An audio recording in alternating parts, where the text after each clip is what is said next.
Prince Harry has broken his silence on his secret meeting with the Queen as he puts a positive spin on his visit by saying she would have loved to be at the Invictus Games. The Duke of Sussex said it was great to see her during a quick stop-off before his arrival in the Netherlands for the competition. The 37-year-old, who founded the event for wounded, injured and sick servicemen and women in 2014, said the 96-year-old monarch had plenty of messages for Team UK when he met her at Windsor Castle last week. He added he had passed these on to the team, telling the BBC, "So, it was great to see her and I'm sure she would love to be here if she could." There were reports Harry and his wife Meghan Markle had promised the Queen she would meet her great-grandchildren Archie and Lilibet in the near future during the very cordial secret meeting on Thursday.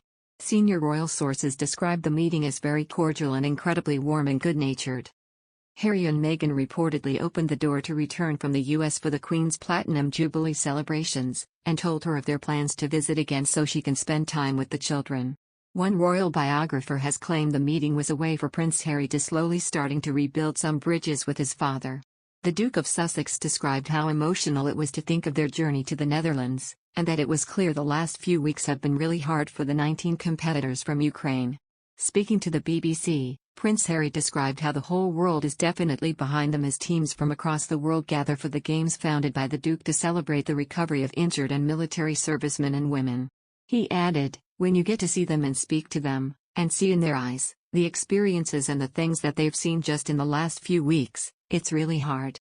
He continued, "It's emotional to think that they all jumped in the bus. Firstly they have to make the decision to come, which was hard enough anyway, then they jumped on the coach, probably slept all the way."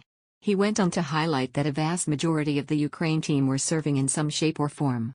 He said, "So they removed their uniforms, put their team strips on, jumped on the coach, came over here, slept for a couple of days, tried to decompress and then were straight into it, and then they've got to go back, so I think to have them here is extraordinary." He then described how the competitors' commitment to attending the games was a tough choice for each person to make, but they traveled with the blessing of Ukrainian President Volodymyr Zelensky. The Duke stated, "I don't think this games could have been the games that it is without Team Ukraine." Heartbreakingly, the prince referred to 4 members of their community who were lost to the team before even arriving in The Hague.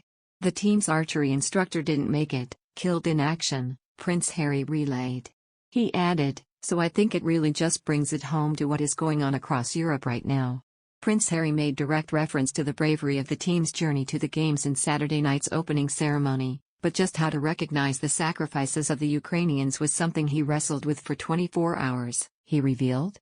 At the ceremony, Prince Harry said the Ukrainian team had arrived in the Netherlands against all odds, and not merely to compete in the games. He told the crowd, "You told me yesterday when you decided to join us despite all odds, you said you came to be on this global stage, not simply to show your strength but to tell your truth, the truth, of what is happening in your country. You know we stand with you. The world is united with you and still you deserve more. And my hope is that this event, creates the opportunity in how we as a global community can better show up for you." A similar message was echoed by Meghan, Duchess of Sussex, who told the audience, "Slava Ukraini, or glory to Ukraine." One of the Team Ukraine members is the daughter of Yulia Tyrapayevksa, a paramedic taken prisoner by Russian forces. Tyra, who leads the volunteer evacuation group Tyra's Angels, was captured in Ukraine a month ago, and was expected to compete at the games. Her daughter, 19-year-old Anna Sofia Puzanova, told the PA news agency that her mother was captured near Mariupol, and is probably in Russia but her family has had no contact. Appealing to the Russian soldiers, she said, "Bring back my mom to me."